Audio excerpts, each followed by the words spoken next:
Galileo once said, "Where the senses fail us, reason must step in." And I think it was a very, very good uh, observation of the day. Uh, when you've got horse and buggy technology. The fastest a man had gone in Galileo's day was as fast as a horse could take him, uh, or a sailing ship. And I think we get in our heads that we have this superior technology that we have today is not as new as what we think it is. Uh, 200 years ago in this country, uh, the fastest a man could go was as fast as a horse could take him, or as fast as a sailing ship could take him. Uh, 200 years before Christ, the fastest a man could go was as fast as a horse or a sailing ship. So the technology that we have today uh, is apples and oranges compared to what Galileo had back in the 1500s. And I say that to say this. Um, for me, my visualization of what science is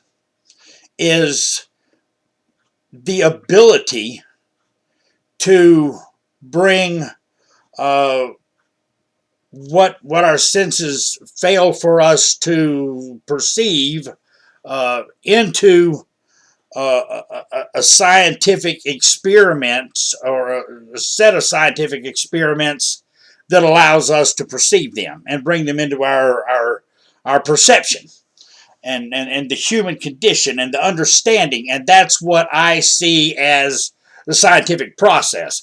And until these theories and whatnot, be it yours or mine, whosever it is, goes through this process and comes out with some repeatable results, I don't visualize that in my mind as being science. And I mentioned in the first video that that's not exactly where science is at now. Science is encompassing what's called theoretical sciences. And I think it is great to have theories. I don't think it is great to call them science until there is some evidence brought forth through the scientific process. Um, that being said, my last video I talked some about Einstein and his theory of relativity, and how the Michelson-Morley experiment combined with the Sagnac experiment knocked some major holes in his theory. Basically obliterated the entire basis for that general theory of relativity. What I did not make clear was that that this general theory of relativity was the replacement for Sir Isaac Newton's theory of gravity. Now, it kept the same name as gravity, but the connotation, the perception of exactly what caused us to stick to this round ball Earth changed fundamentally. Whereas Newton said, "Hey, we got a mass that's pulling everything to it." He could never figure out exactly how, but that's what he figured. Einstein said, "Okay, you've got this mass that has formed, this planet, this whatever, has formed in space, and space is pushing back against it, and that's what makes it shaped like a ball, and that's what makes everything stick to the ball." So once his theory is proven false, which it has been, not just with those experiments, but it's been in question ever since it came out through the scientific community, though it really doesn't get advertised as mainstream. So the very force that is alleged to hold us in place on this ball is basically a mystery. It's like a demigod of science, of the science community, of the theoretical sciences, rather, that it exists, and we don't have to understand it. We just know it does because we got to stick to this ball. However, with with the flat Earth model, which was believed for thousands and thousands and thousands of years by most people, not all. It's been around. The concept of the ball has been around in little drops here and there throughout history. Different religions and sun worshiping cults and that wanted to put the sun at the center of their universe. These ideas have been around for thousands of years, but the widely accepted perception was, hey, we live on a flat plane, and with the flat plane, density and buoyancy essentially explain how everything, falls or rises depending on the situation, the weight of the object, if you will.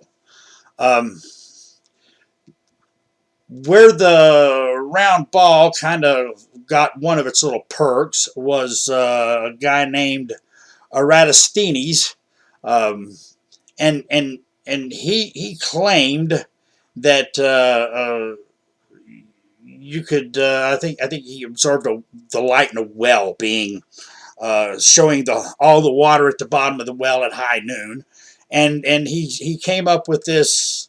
Okay, well, at the same time, this light, 500 and some miles away, 575 miles away, is hitting, making a shadow where I'm not getting a shadow here. So supposedly he did an experiment, and in an age where you had sundials, you didn't have any mechanical clocks. Uh, Measurements of distance was measured in stadians. We don't even have a conversion factor for that, though some people have made some guesses based on distances from then and now. But this is a pretty weak technology, and supposedly by sticking two sticks in the ground and figuring that it was the same at both places, same time at both places, and measuring shadows that we've got we got the vision of this curved surface, and supposedly he came up with an equation that actually measured the Earth within a mile or so, the whole circumference of the Earth. This was also based on basically the sun being an infinite distance, or at least an unfathomable distance away. However, using a sextant, which was a nautical tool of measuring distances and whatnot for several hundred years at least. It's a bit outdated now, but when measuring the distance to the sun, using light rays coming angling through the clouds and what have you, and the horizon and whatever. I don't use a sextant. I'm not going to pretend that I totally understand this, but readings have come in between 3,000 and 4,000 miles, and if you picture a sun circling over a disk as opposed to a round globe, and moving back and forth for the seasons, I can see 1,000-mile variation easily in these readings, and people might say, well, that's a pretty big difference there, dude. Well, considering it hasn't been that many years ago that they said the sun was 30 million miles away, and now it's 93 million miles away, the difference between what the sextant is reading and what the scientific community is saying as far as the distance of the sun is concerned is pretty minor, really, and far more easily explained. Um, Along came Copernicus, and this is about the end of the Dark Ages. And he was the one that really pushed this ball Earth thing into the scientific community, or at least the mindset. His book was published like the day after he died, though, so there wasn't a big question and answer phase after this thing was published with the author. But uh, he was essentially taught by um, sun worshippers, or at least I don't know that they directly worshiped the sun, but they had the same mindset as the sun worshippers of ancient Greece. I mean, all of these religions didn't just die because Christianity came along or Judaism came along or what, this mindset, this prejudice, if you will, continued on. Look up pantheism. Look up Gaia worship. Look at the doctrines then and the doctrines of the sun worshippers then, where everything revolved around the sun. The sun is the center of the universe. And you can see these prejudices in science to this very day. So understand, back in this horse and buggy technology, that there was a prejudice being pushed forth, and it was a thumb of the nose at the Roman Catholic Church for the Dark Ages, and the Dark Ages sucked. I consider myself a Christian. I'm not a Catholic, but your average Catholic's going to say, the Roman Catholic Church was out of line. Convert or we'll torture you to death. A bit much, and this held people in fear of projecting these ideas, and that was in arts and sciences that just stopped everything, and it was wrong. That does not mean that every theory put forth, just because there was the freedom to think about it, was correct. And I think this possibly got grabbed onto by the scientific community because we're allowed to think about this stuff now. We're allowed to talk about this stuff now. And even though they had absolutely no way of proving it, it got clung onto, and because there was this freedom. So keep that in mind, and so let me. I'm not going to sit here and bash everybody else. I'm going to make this video about some prejudices that we all have, that so that maybe we can communicate better and understand better and figure things out better as a group while respecting each other, instead of for people that's in the flat earth community, instead of everybody calling everybody else a shill or stupid. I mean, it's there's some junior high crap going on that's really making everybody look bad, okay? So I will admit my prejudice. I am a Christian. I'm a poor excuse for a Christian. I drink, I smoke, I cuss, and those are my good points. But I believe that there is an almighty creator, and I believe that everything was created for man. I don't think that we are this parasite that these pantheists and Gaia worshippers who have taken over the theoretical scientific community think we are. And I say that with complete and total prejudice of my beliefs. I'm using this as an illustration. Well, I got so much to say that it's taken me forever to make another video because it's just, wow, it's overwhelming. Some of the flat earthers think that there is a dome, because the biblical model and many other ancient religious models, including some from Egypt.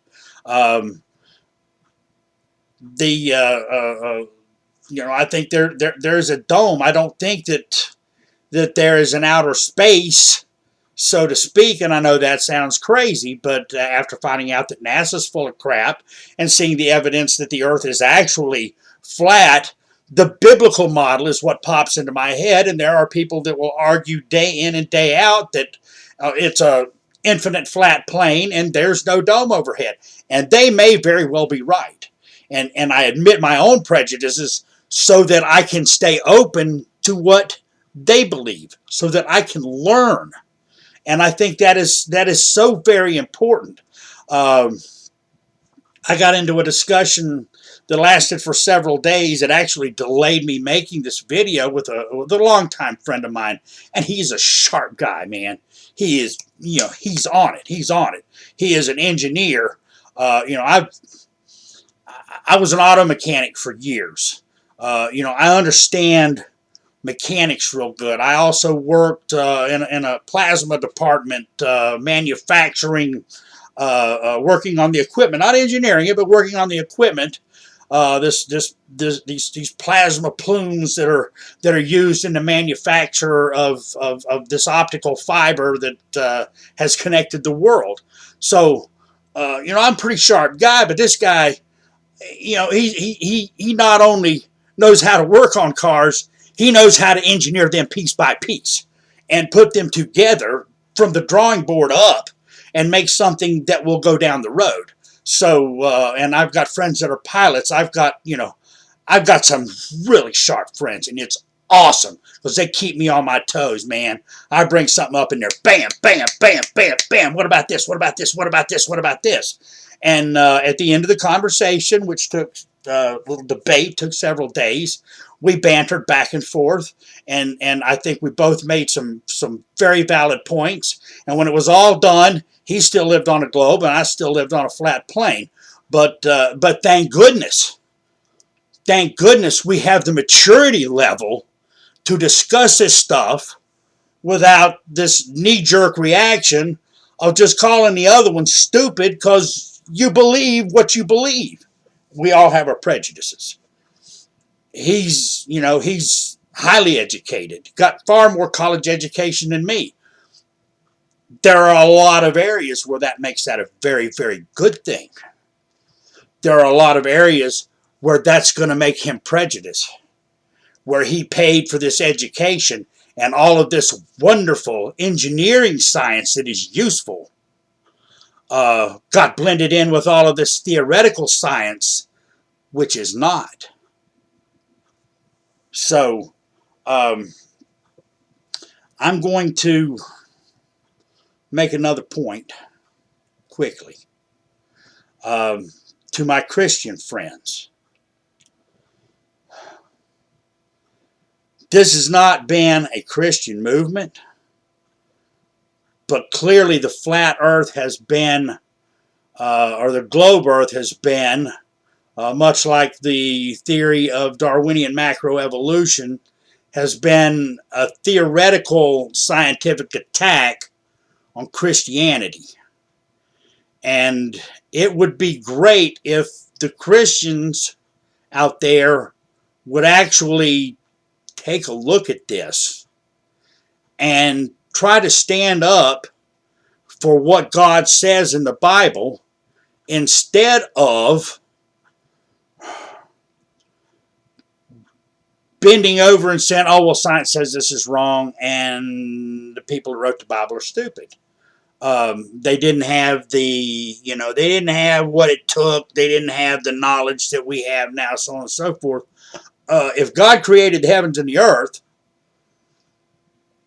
then you got all the knowledge you need to explain how it happened in this book. And, hey, Moses wrote the book of Genesis. You're going to call him wrong there? You're going to call him wrong about the Ten Commandments?